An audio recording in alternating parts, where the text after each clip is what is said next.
Привет-привет! Меня зовут Людмила, и с вами Таро в потоке. Название нашего сегодняшнего разбора звучит так. Молчите. О чем же он молчит и что думает о вас в тишине? И у нас с вами будет 3 позиции. Выкладываю их перед вами. Пожалуйста, загадывайте ваших мужчин. Так. Шевелятся сильно карты. Значит, после того, как вы выберете, да, мы сделаем небольшую сигнификацию самого мужчины, чтобы вы его узнали.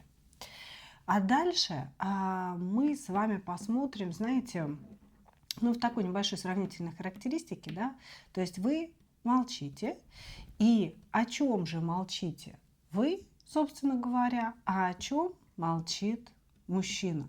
Что вы хотите получить от этого молчания? И вот в сравнении его мысли, да, о вас в этом отношении, будет ли он действовать, будет ли прерывать это молчание и так далее. Ну, в общем, все, что там у него в голове имеется. Итак, двоечки, троечки идут в ожидании. Начинаем с позиции номер 1. Угу.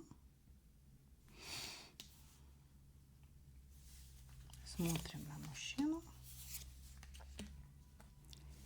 и видим, что здесь у нас человек, который не знает себя. Человек, который не может примириться с тем, что окружающие его видят немножко другим, чем он есть в своей собственной голове. Не на самом деле, а в своей собственной голове. То есть он себя видит, знаете, вот рыцарем без страха и упрека. Он себя видит человеком честным. Он себя видит человеком, который всегда сделает все для близкого. Знаете, вот он чувствует в себе какое-то непризнанное благородство. Почему непризнанное? Да потому что окружающие, как правило, говорят ему о том, что он, например, лентяй, что он ничего не добился в этой жизни, понимаете? Или добился очень-очень мало. И у него все время внутри происходит конфликт между представлением о себе, как героя нашего времени, да, и тем, как все окружающие его видят. Ему все время кажется, что его недооценивают, что он делает какие-то такие глобальные вещи, которые люди просто-напросто не замечают. Но надо признать, да, если мы говорим о реальности, а не о его каких-то представлениях, но он реально человек, который делает маленькие вещи, небольшие. Здесь мужчина, который не способен на какие-то большие вещи.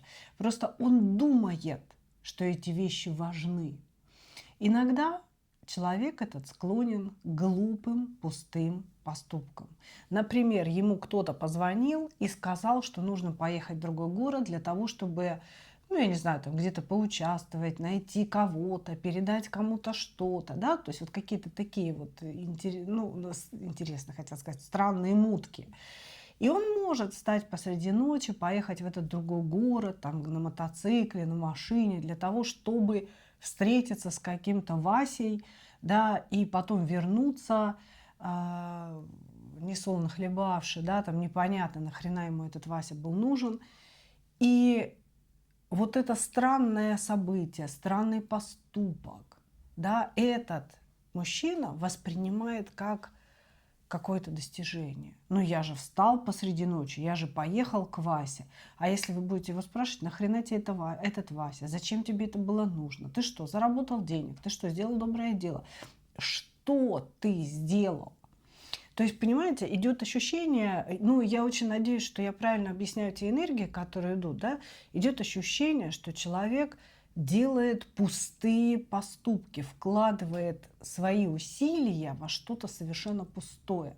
Но после этого требует от вас признания своей значимости.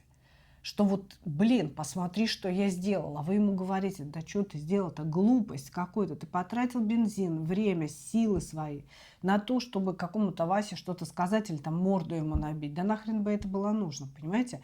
То есть ему кажется, что окружающие люди, в том числе вы, обесцениваете его усилия, что вы все время говорите о том, что этих усилий мало, да, что он не туда их направляет, иди лучше зарабатывай деньги, да, или устройся куда-то на завод работать, а он, например, говорит, нет, я открою свой бизнес, и вот он открывает, типа, этот бизнес уже там лет 11, например, да, и никак не откроет, и никак не начнет, и никак не заработает. И получается, что вот этот мужчина, да, он внутри себя очень великий человек, который какие-то безумные достижения совершает, да, преодолевая себя. А если смотреть реально на него, то он никто и ничего абсолютно не добился. Но как только вы ему начинаете об этом говорить, все, вы враг номер один. Понимаете, да, о чем я говорю? Но я думаю, вы узнали своего красавца. На самом деле здесь нам еще показали, да, карту зеркала о том, что человек очень боится увидеть себя настоящего, потому что внутри него действительно пустота. Понимаете? Он очень боится остаться с собой наедине и посмотреть в зеркало. Но в зеркало не внешнее, конечно же, да, не отражающее внешнюю красоту или не красоту, а именно отражающую его нутро. Потому что там пустота. Хорошо, молчите, да? О чем молчите вы? О чем молчите вы?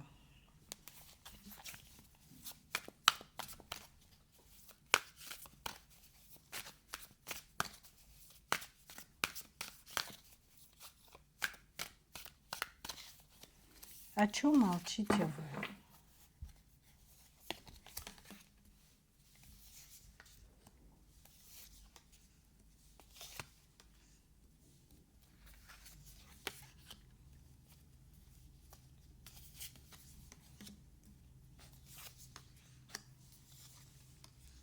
Угу.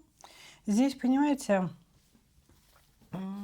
вы первоначально видели от этого человека поклонение вам, да, то есть вы были звездой, вы чувствовали себя звездой, вы думали о том, что этот мужчина, который начал проявляться с места в карьер, да, так и будет проявляться. Он говорил, возможно, много каких-то приятных слов, вы на это все дело подсели, да, уверовали очень сильно в себя и стали ждать, что так будет всегда. А мужчина дальше каких-то, знаете, слов, дальше каких-то минимальных шагов не пошел. По пажу жезлов, понимаете? То есть здесь мужчина, который мог сказать, между нами должен быть только секс. Или, знаете, он мог сказать, давай мы с тобой сначала переспим, а потом я подумаю, нужна ты мне или нет. То есть паж жезлов – это про единичный сексуальный контакт и про то, что мужчина дальше не знает, что делать с женщиной, понимаете? И по сути вы молчите о том, что вы не хотите такой роли для себя. Вы говорите о том, что я заслуживаю большего, я заслуживаю твоего внимания, твоих вложений, я хочу, чтобы ты перестал дурить, а этот человек склонен к какой-то дурости. Я хочу, чтобы ты совершал взрослые поступки и совершал их ради меня. Да, начинай что-то делать ради меня, а не ради какого-то Васи из другого города, да. Вот, то есть вы как будто бы хотите, чтобы мужчина стал более серьезным, чтобы мужчина стал относиться к вам серьезно и уважительно. Для вас это молчание очень болезненное, потому что вы ну, реально внутри себя ставите какие-то точки. То есть вы пытаетесь сказать себе, что нужно поставить точку, что хватит, что уже слишком, ну вот все то ли затянулось, то ли стало неприятным, что он никогда не поменяется. Да? То есть вы молчите, потому что внутри себя все время, ежедневно ставите эту точку, да, и говорите, все, я закончила, я иду в новое. А потом эта точка расползается в многоточие или в запятую, да, и вы понимаете, что вы снова возвращаетесь мыслями к этому человеку. Вам обидно, он разбил ваше сердце, разбил его, знаете, каким-то пренебрежением. То есть начиналось все между вами страстно, красиво, и вам хотелось, чтобы это продолжалось вот в таком же русле. Но человек идет по пажу жезлов, то есть он не умеет дальше ничего продолжать. Для него вот этот вот минимальный первый флирт, первый секс, это все его возможности, все, понимаете? То есть у него нет в голове мысли о продолжении, о том, как должно быть дальше. Вот, здесь человек, который очень незрел. А вам хочется, чтобы он повзрослел. А вам хочется, чтобы наконец-то он что-то догнал сам. Вот я уйду, и он что-то сам поймет, придет и изменится. Вот так вы думаете. И об этом молчите вы. А теперь посмотрим, о чем же молчит он.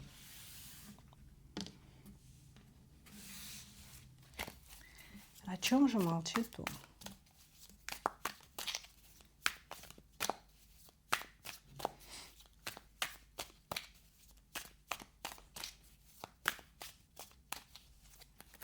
О чем же молчит он?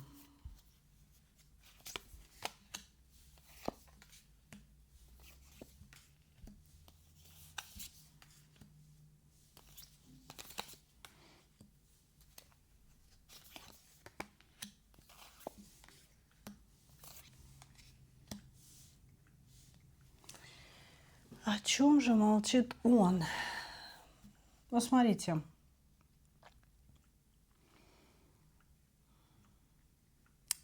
Этот человек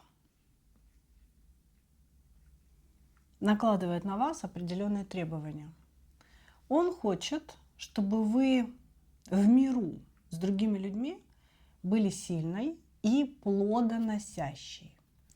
То есть он хочет, чтобы вы зарабатывали деньги, чтобы вы приносили эти деньги ему, чтобы вы приносили ему благо, потому что деньги это ведь не все, их нужно уметь применять, да, для того, чтобы они создавали нашу реальность. Он хочет, чтобы вы заботились о нем, чтобы вы вообще создавали кайф в его жизни, понимаете? Но для этого он понимает, что вы должны быть сильной. И он хочет, чтобы там вот вокруг него вы были сильной. А когда приходили в его пространство, в его поле, чтобы вы вдруг становились маленькой потеряшкой, девочкой-потеряшкой, понимаете? Чтобы вы рядом с ним чувствовали себя так, что кроме него, ну, будто бы никого нет в вашей жизни, понимаете? То есть вам не на кого опереться, кроме как на этого мужчину. И чтобы вы себя соответствующе вели, то есть чтобы вы ему показывали нужду в нем, чтобы вы спрашивали у него совета, чтобы вы как-то, знаете, прислушивались к нему, чтобы вы его уважали, понимаете? И вот об этом он молчит. Он говорит, что я понимаю, что она сильная женщина, и я понимаю, что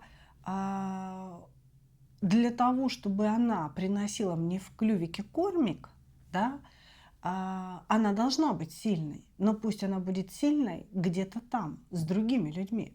А со мной она должна быть слабой, податливой, и она должна приспосабливаться ко мне. Вот здесь я вижу какого-то, знаете, домашнего тирана и деспота, который, ничего из себя не представляя, пытается вытянуть из вас жилы, если честно, понимаете? То есть он молчит сейчас с вами, пытаясь заставить вас быть такой, как ему удобно. С одной стороны, может быть, его обеспечивать, да, здесь может быть плодоносящее дерево, оно ну, конкретно про деньги, это раз. Может быть, не про деньги, а про вашу энергию, про вашу сексуальность, про то, чтобы вы всегда были в доступе к этому человеку. Вот, значит, здесь мужчина хочет вашего ресурса, но при этом хочет, чтобы вы как будто бы не замечали, что он пьет этот ресурс, а рядом с ним становились мягкой, податливой и очень-очень удобной. Вот об этом он думает, пока с вами молчит. То есть это его требование к вам, ну, скажем так, после молчания. Я молчу для того, чтобы, когда мы начнем разговаривать, она изменила свое поведение, перестала на меня давить, перестала показывать себя сильной женщиной, а стала очень мягкой, такой вот всей послушной, да, с уважением смотрела мне в глаза и при этом приносила бы мне что-то в лапке. Как-то так. Простите. Вот. И еще он все время задумывается на тему, думаете ли вы о нем. То есть хотите ли вы возобновления этих отношений. Двоечки. Итак, кто к нам пришел? Кто к нам пришел?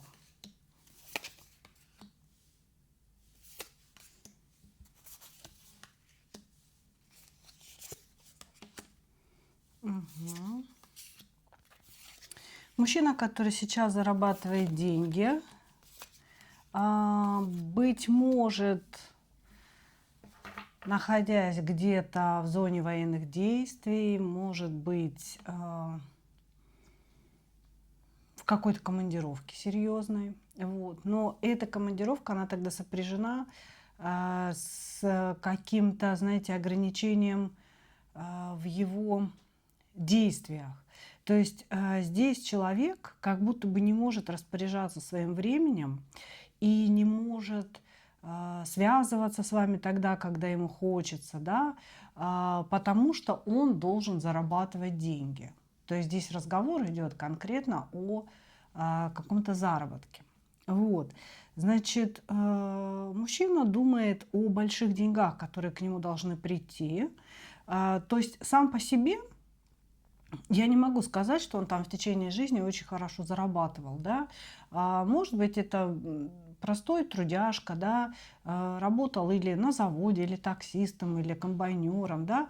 То есть человек, который, ну, зарабатывал, да, но не какие-то огромные барыши. А вот сейчас на него должна свалиться целая десятка пентаклей, и вот он как-то себя по-другому будет чувствовать. То есть человек сейчас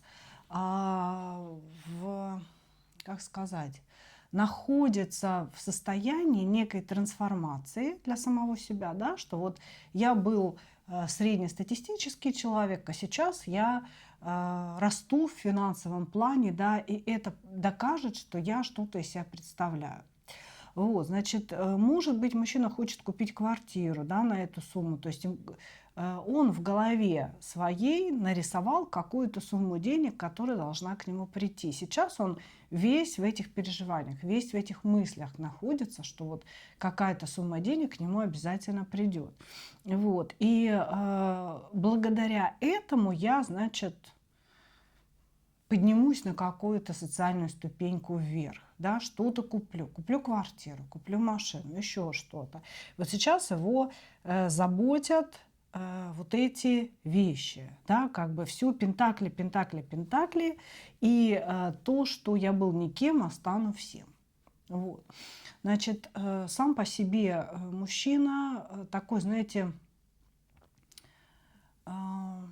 одиночка, который все время погружен в себя. Этот человек очень неразговорчивый, который вот все время создается ощущение, что он что-то скрывает, да, что он что-то не договаривает.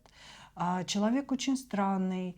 Например, вы собираетесь с ним встретиться, он приглашает вас в компанию своих друзей, да, то есть он как бы не лично тет-а-тет давай встретимся с тобой, да, а именно приходи к моим друзьям на какой-то праздник. И вы идете к незнакомым людям, да, для того, чтобы с ним там увидеться. Ну, вот как какие-то такие, знаете, своеобразные поступки. Вот. Этот человек много говорит о справедливости, о правде, об истине. Ну, неизвестно, имеет ли он эту истинную правду внутри себя, но он об этом говорит очень часто и заводит разговоры, рассуждения о том, что справедливо, что несправедливо, что было бы истиной или правда и так далее. Вот. И очень много гипотетики здесь и ничего о нем самом. Когда вы с ним общаетесь, это какие-то гипотетические разговоры, но это никогда не что-то связанное конкретно с ним, а что же он чувствует, а кто же он такой. Как будто бы человек носит какой-то на себе портрет дополнительный, да, то есть как бы пытается показать себя очень благородным, очень правильным, очень честным человеком, а так это или не так, вы не знаете, потому что как бы все время ощущение, как только вы пытаетесь постучать к нему там внутрь, в сердце, да, он раз и закрывает эту дверь. И в глазах сразу лед появляется, да, то есть как-то вот вы к нему, но если вы перешли от каких-то общих гипотетических тем и разговоров к чему-то личному, к чему-то связанному с его прошлым, да, например, вы начинаете задавать вопросы, и человек сразу так все меняется в глазах, закрывает внутреннюю дверь. Вот, значит, мужчина, который может принимать очень жесткие решения, никогда не объясняет, почему он их принял. То есть ваше молчание могло быть после какой-то ссоры, когда оно просто глухое абсолютно, это молчание, когда человек просто закрыл дверь и все, и все. И вот ни в каком эфире как бы нет. Ни в ментальном эфире, ни в реальном эфире нет. Вот, значит, или даже, может быть, не было ссоры, а, к примеру, вы сказали неосторожное слово, какую-то фразу, которая ему зашла не туда, куда нужно. И человек сразу схлопнулся и замолчал. Но вот отличие здесь именно в том, что это абсолютно глухое молчание. Человек как будто бы полностью вырублен, отсутствует. Хорошо, о чем молчите вы?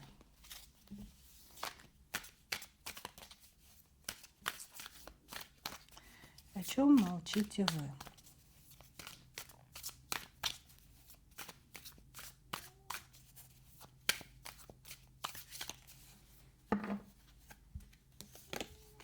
О чем молчите вы? Фрейш, ну иди с нами тут, иди поработай. Пришла Фрея и хочет выйти. И она, значит, пытается открыть дверь, а дверь она открывать не умеет. Ей всегда Лиса дверь открывает. Лиса пока наблюдает за этим. А Фрейшка пытается просить. Ну, хоть запросись, я-то работаю, сижу. Лиса тоже ровно дышит. Так вот, о чем молчите вы? Вы молчите на самом деле от того, что вы не ожидали. То есть вы не ожидали какого-то поведения мужчины. Это поведение ничто не предвещало, я бы так сказала. То есть между вами были какие-то такие теплые, приятные отношения, и мужчина, возможно, не проявлял какой-то агрессии или какого-то такого, знаете, поведения, чтобы вы могли ожидать, что он так в глухую исчезнет куда-то, да. Вот, значит, вы молчите от шока, вы молчите от того, что вы удивлены и не знаете, что делать. И, по сути, вы сейчас в этом молчании, вы думаете о том, как себя вести, если он вдруг снова появится. Не то, чтобы вы прям мысленно ждете и просите: появись, ну появись, ну появись, мой принц. Нет. Вы обдумываете, стоит ли дальше продолжать отношения с человеком после его выпада. А выпад здесь был по башне. Это значит, что мужчина вел себя, может быть, агрессивно. Может быть, он очень сильно вспылил, что-то там орал. Не дай бог, если он там поднял на вас руку. Но в любом случае здесь было поведение, которого вы точно от этого человека не ожидали. И поэтому... Все, вылезла, открыла дверь, Фрейшка. Вот. И поэтому вы как бы молчите от состояния шока. И на самом деле здесь не ясно, вам нужно, чтобы он вернулся в ваши отношения или не нужно. Ну, скорее вам хотелось бы, чтобы мужчина объяснился с вами, чтобы он пояснил, какого хрена он так себя вел, пояснил те слова, которые были сказаны, да, и вообще все его поведение и последующее за этим молчание. Вот, вам хочется ясности, но по большому счету вам не хочется ни примиряться, ни продолжать что-то дальше, потому что вы очень сильно разочарованы. До момента ссоры вы думали о человеке совершенно другие вещи. Вы его видели по-другому, представляли себе совсем другим мужчиной. Он вас глубоко разочаровал и шокировал. Вот об этом молчите вы. Сейчас посмотрим, о чем же молчит он.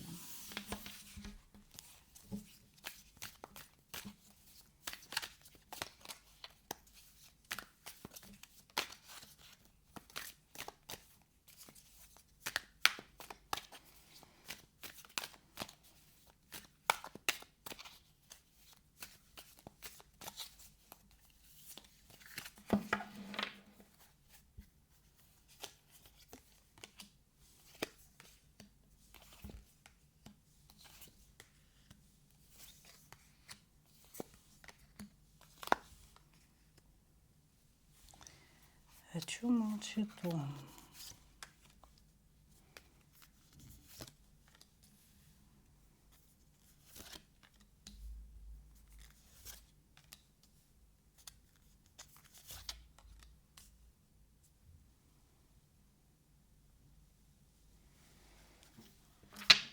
Вы знаете,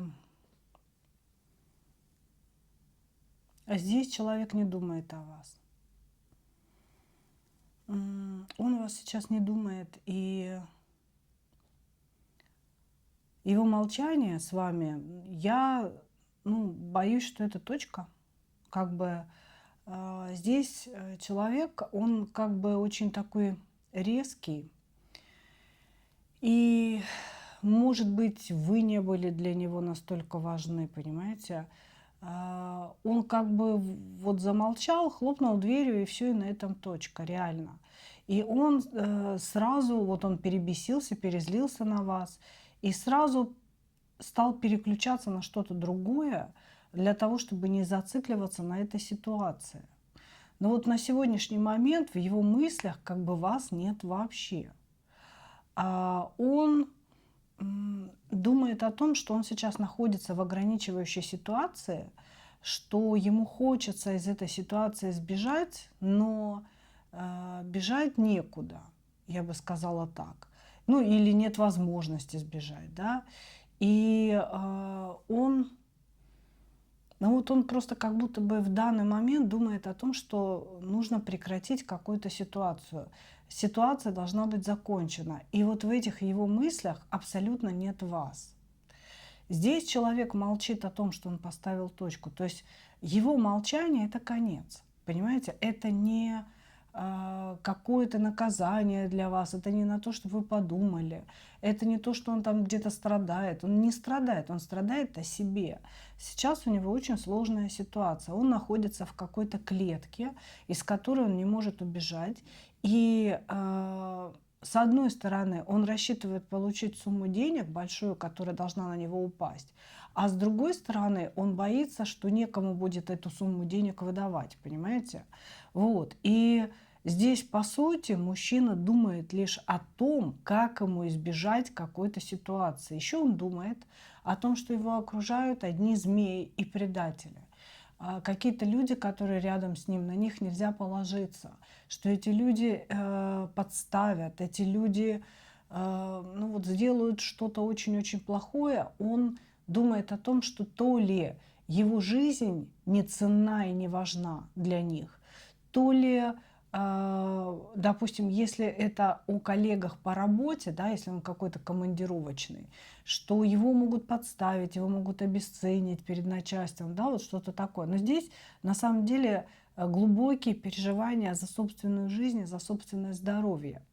И человек очень сильно сконцентрирован на процессе выживания, потому что в данный момент жизни он видит что-то, что вообще не должен видеть человек в течение жизни, понимаете? Потому что он видит какие-то не очень ну, травмирующие, короче говоря, нехорошие вещи, очень травмирующие вещи он видит. Вот. И могу сказать, что он боится и переживает за свою жизнь, за свое бытие и за то, что будет дальше и будет ли что-то дальше. Вот так. То есть он весь сконцентрирован на себе, на своих страхах, и вас здесь просто нет. Как будто бы человек реально вас выключил, понимаете, выключил. Вот вы поругались, и все. Вот он перегорел, перебесился внутри себя и выключил. А сейчас он живет совершенно другими мыслями, девочки. Поэтому он здесь молчит о том, что между вами точка. Благодарю вас, двоечки. Двигаемся дальше.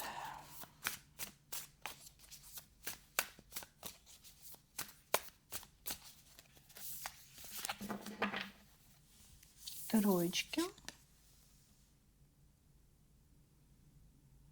Что за мужчина пришел? Это мужчина из вашего прошлого, который, может быть, появился недавно. Вы о нем мало что знаете, только то, что он может говорить, ну, рассказать о себе. Значит, ну, это может быть какой-то, знаете, там одноклассник, который вас нашел, или же это человек, с которым были отношения раньше. Может быть, возвращение какого-то бывшего товарища произошло, да? У кого-то годы прошли между его возвращением к вам, а у кого-то не годы, может быть, недавно уходил, погулял, да, да и вернулся. Вот, значит, здесь мужчина, который, как сказать, себя транслирует, да, как верный пес. Вот главное, чтобы мне не изменяли, я буду очень-очень верным. Я очень буду домашним, я буду сидеть возле твоих коленок, да, и ждать, когда ты мне кинешь вкусняшку. Ну, то есть вот такая позиция, он себя прям транслирует вот таким вот преданным, верным. Человек может говорить о том, что пока вот он отсутствовал в вашей жизни, женщин, у него были женщины, которые его предавали, которые ему изменяли ни за что, ни про что. Да? Он есть такой хороший, он все делал для этой женщины, а она почему-то налево пошла. И он может как-то, знаете, все это объяснять. Ну вот такие мне попадались шлендры. Да, как бы вот они все отличаются от тебя, ты такая хорошая, а вот они все как бы вот такие гулящие.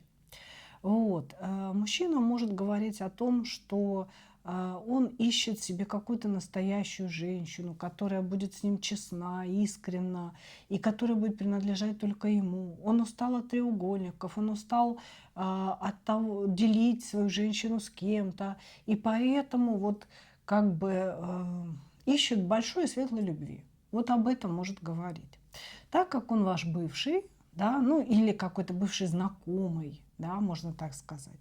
А здесь человек может говорить, что вы были той самой, да, которая осталась у него в сердце навсегда, да, и он очень жалел, что потерял вас, очень жалел, что не построил с вами настоящих каких-то отношений. Может быть, что предпочел вас другой женщине. Да? Вот, то есть здесь человек, ну, не знаю, врет, мне кажется. Понимаете? То есть, ну, он так много пуху на себя правильного накидывает, да, что ощущение, что он долго готовился этот пух накидать. Вот, значит, также он говорит о том, что он потерял какие-то деньги, может быть, оставил, допустим, квартиру жене. Или жена у меня все ободрала, забрала и выставила меня на улицу. Вот, то есть он какой-то весь бедный, несчастный, но очень-очень благородный, с чистой, светлой душой. И к вам он вернулся, потому что никто, кроме вас, вообще как бы, ну вот, не был настолько чудесен и настолько прекрасен в течение всей его жизни. Только вы и вы. Вот, а что же вы тогда молчите-то? Ну, потому что есть сложности в вашем общении. А сложности здесь в том, что за время вашего необщения вы могли и выйти замуж, причем благополучно. А здесь вы в состоянии звезды, то есть вы могли добиться какого-то успеха реального по сравнению с ним. Вот. И здесь молчание может быть не совсем из-за ссоры.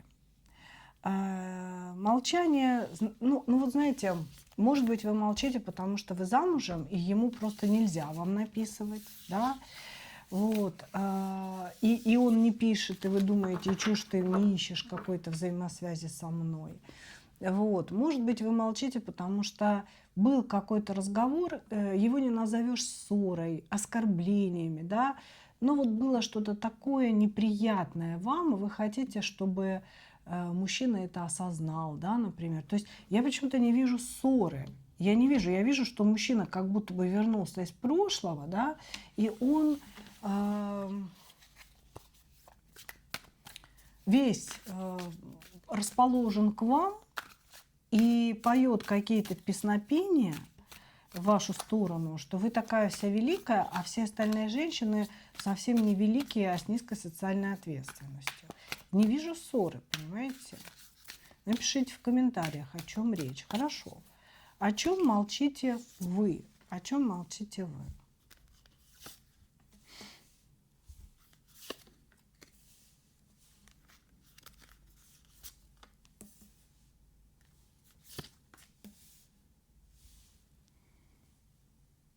О чем молчите вы?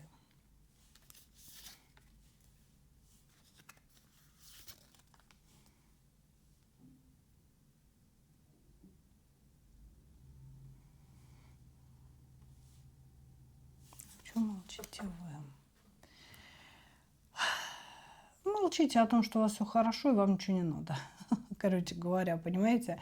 То есть, ну, по сути, действительно, я думаю, за время вашего расставания вы очень сильно скакнули вперед и вверх.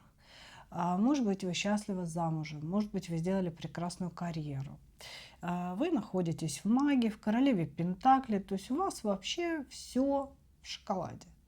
Вы ничего не хотите менять, и, может быть, когда он появился, ну, вы просто ради любопытства, да, поинтересовались, что да как. Ради любопытства начали с ним общение, для того, чтобы, может быть, почувствовать сатисфакцию, может, он вас когда-то бросил, да. То есть вы не то, чтобы дали ему шанс, вы захотели прощупать информацию, вам было любопытно. Вот. И сейчас вот в каком-то молчании вы молчите, потому что вам и не нужно это общение, по большому счету. Вы молчите с позиции, ну ок, напишешь, напишешь, не напишешь, не напишешь. Да и хрен с тобой, золотая рыбка, не было тебе столько лет, ну и еще столько не будет, да. Вот, то есть, по сути, вы здесь ничего не хотите. Почему? Потому что ваше чувство к этому человеку, если оно было, оно уже умерло. Оно трансформировалось во что-то совершенно другое, уж точно не в любовь.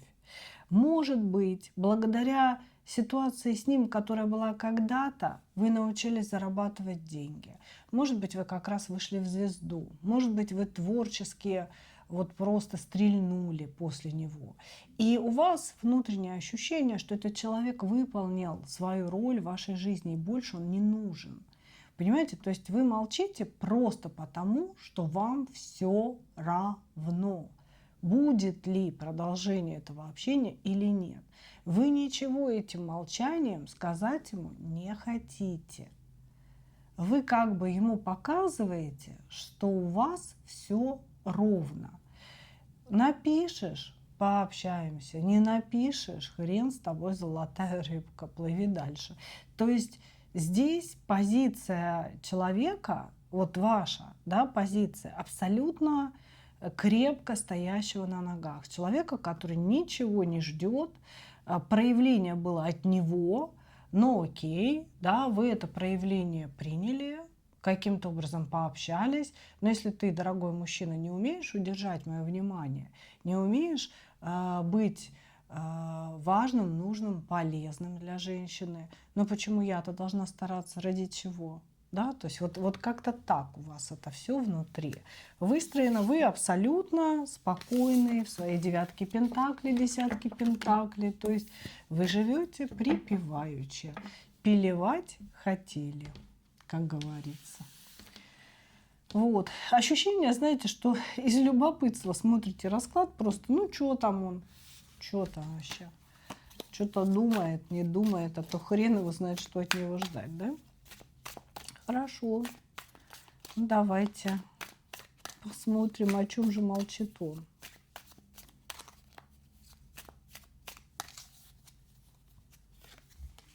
О чем молчит он? Я одинокий, бродяга, что-то там Казанова. Молчит он. О своем, опять о своем одиночестве. Бедный. Такое ощущение, что все бросили мужика. Да? Погулял он знатно за свою жизнь. Женщин у него было до хрена и больше. И, в принципе, он ожидал, что ну, такая какая-то разгульная, веселая жизнь в наслаждении, она будет продолжаться. Вот. А тут его все кинули. Что-то вот все женщины закончились вдруг. А если был женат, то и жена могла развестись и действительно там оттяпать полквартиры, а может это вообще ее квартира была. Вот ощущение человека, который сидит в пустоте, в одиночестве, нахрен никому не нужен. И знаете, в принципе, немножко вас разочарую, он и написал-то вам от этой пустоты, от этого одиночества. То есть он сидел, думает, ну никому не нужен я, да, все меня ненавидят, все меня заблокировали. Опа! Ирина! Позвоню-ка ей, напишу-ка ей. Столько лет прошло между нами, да, глядишь, уже забыла, как я ее кинул. Ну, то есть вот такая здесь позиция, понимаете? Вот, значит, о чем он молчит? Молчит о том, что вы его должны пожалеть. Вот он замолчал в этой тишине. Опять же, я не вижу какой-то ссоры, но вижу обиду на вас. Обиду за непонятость вопроса. Она меня не поняла. Такой эгоист, зацикленный на себе, человек, прожигатель жизни, который прожег свою жизнь. Прожег он свою жизнь. И просто что-то не удалось, понимаете? Все кинули. Он всем надоел. Женщинам надоело ждать, когда наконец-то он вылупится из своего яйца, понимаете? И вот в этом одиночестве теперь он хочет, чтобы вы его понимали, чтобы вы ему сисю дали, как мама, чтобы вы его повели в светлое будущее. По сути, что я вижу? Я вижу глубоко депрессивного человека, который ничего из себя не представляет, который может быть запойный. То есть вот это то, что я сейчас вижу, может говорить о том, что он прямо сейчас в запое находится. И человека, который, возможно, привык прибегать к алкоголю каждый раз, когда ему сложно, тяжело, а это почти всегда. Вот. Человеку, у которого бывают какие-то видения, неадекватное поведение и так далее. Ну, то есть здесь вот какая-то отсылочка к алкоголю идет постоянно. Вот. И о чем он молчит? О том, что вы должны сами позвонить, написать, взять его на ручки, приласкать, погладить, покачать и сказать, все будет хорошо. Сейчас я для тебя все сделаю, ты не переживай. Сейчас я твою жизнь выстрою быстренько, я же звезда, я могу. Вот. Вот о чем он молчит. О том, чтобы вы сами проявили инициативу и начали наконец-то взращивать его потенциал, который, как он считает, у него есть, но вот из-за других каких-то женщин он его потерял или не развил. Вот. Вот так. Одиночество, одиночество, одиночество. А знаете, после того, как человек вот жил с таким количеством адреналина в крови, да, вот какие-то женщины, интриги, связи, гонки по вертикали, ему этого адреналина же не хватает, ему жить очень скучно. То есть вот в этой тишине, в этом одиночестве, когда ничего не происходит, он очень сильно страдает от того, что ему скучно. Он страдает не без вас. Вот он молчит с вами сейчас. Все его страдание не о вас, не о том, что вы молчите, не о том, что нет общения. Оно о нем, о том, как ему тяжело, одиноко, скучно, некуда себя применить, нет каких-то особых смыслов. Вот понадеялся на вас, а вы смысла не дали. Понимаете? Ну вот такой здесь мужчина, приспособленец и потребитель. Поэтому он не молчит о том, чтобы вас наказать, доказать, уговорить на что-то. Нет. По сути, он молчит о себе, что ну вот, и она тоже меня кинула. Никто меня не хочет, и она тоже не захотела, хотя я думал, что она такая другая, да, что она там забыла что-то, что она подарит мне свой ресурс, свою энергию, свою любовь, поддержит меня, а она оказалась такой же, как и все. Ну вот с этой позиции, понимаете, сидит, ноет, сидит, жалеет себя. Но это не значит, что вам нужно жалеть его. И этот, конечно, весь в соплях, скорее всего, скоро появится, потому что некуда ему податься. Некуда. Сейчас посидит, поскучает, да и напишет опять какое-то письмо про любовь. Ты для меня столько значишь. Вот ты молчишь, но ты помни, что ты для меня все. Ну, это называется фраза крючки, которые вас должны зацепить за эмоциональную сферу, да, и вы должны повестись. Ну, вот этот товарищ появится, конечно. Ну что, мои дорогие, вот такой у нас сегодня получился разбор. Надеюсь, что вы услышали ответы на свои вопросы внутренние. Ну а я благодарю вас за ваше внимание. И как обычно, хочу пожелать вам только одного. Встретить свою настоящую любовь и не потерять в ней себя. Ну а мы увидимся с вами в следующих видео. Пока-пока.